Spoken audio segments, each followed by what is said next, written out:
Apa itu sel? Sel adalah satuan fungsional dan struktural terkecil dari kehidupan. Sel diketahui memiliki ukuran kecil atau mikro, namun rata-rata sel memiliki ukuran 10 atau 100 mikrometer, dan sel terbesar adalah telur. Dan di sini saya akan menjelaskan tentang sel tumbuhan dan sel hewan. Dan diketahui bahwa sel tumbuhan dan sel hewan adalah sel eukariotik.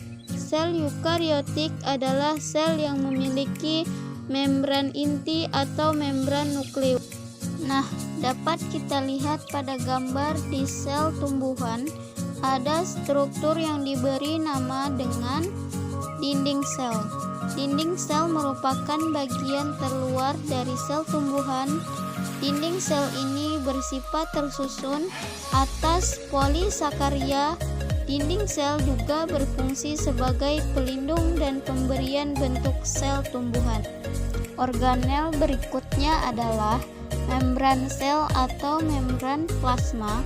Membran sel atau membran plasma ini dimiliki oleh sel hewan dan sel tumbuhan yang berfungsi untuk transportasi zat dari dalam dan keluar sel dan sebaliknya.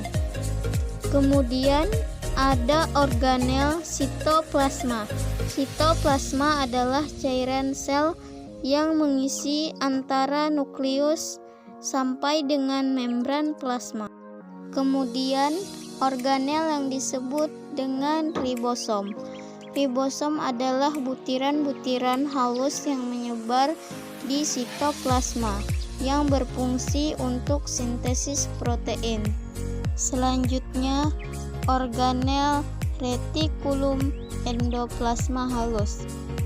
Berbentuk seperti jala, tidak ditempati ribosom, dan berfungsi sebagai sintesis lemak dan kolesterol.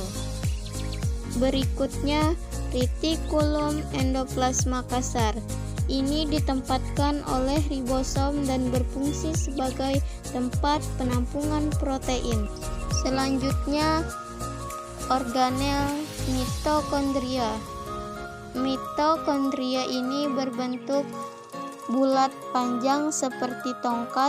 Mitokondria berbentuk tonjolan yang disebut krista dan terdapat cairan yang disebut matriks dan berfungsi untuk respirasi sel. Selanjutnya, organel lisosom. Organel lisosom ada pada sel hewan dan sel tumbuhan. Bentuknya agak bulat dan dibatasi oleh membran tunggal dan berfungsi untuk proses pencernaan sel. Berikutnya organel badan Golgi. Badan Golgi ini ada di sel hewan dan ada di sel tumbuhan dan berfungsi untuk tempat sintesis polisakarida. Selanjutnya organel kloroplas. Hanya dimiliki pada sel tumbuhan saja. Plastida yang mengandung pigmen hijau atau klorofil dan berperan dalam kegiatan fotosintesis. Selanjutnya vakuola yang hanya dimiliki oleh sel tumbuhan saja.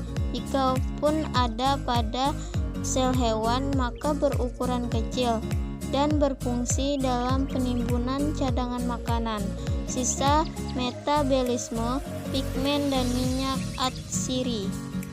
Selanjutnya organel amiloplasma. Ini hanya dimiliki oleh tumbuhan saja. Amiloplasma plastida yang tidak mengandung pigmen berwarna dan berperan dalam penyimpanan amilum. Selanjutnya organel mikrotubulus. Sel ini hanya ada di sel hewan saja. Organel yang selanjutnya adalah sentriol. Sentriol ini hanya dimiliki oleh sel hewan saja. Sentriol terletak di dekat nukleus dan berfungsi dalam proses pembelahan sel.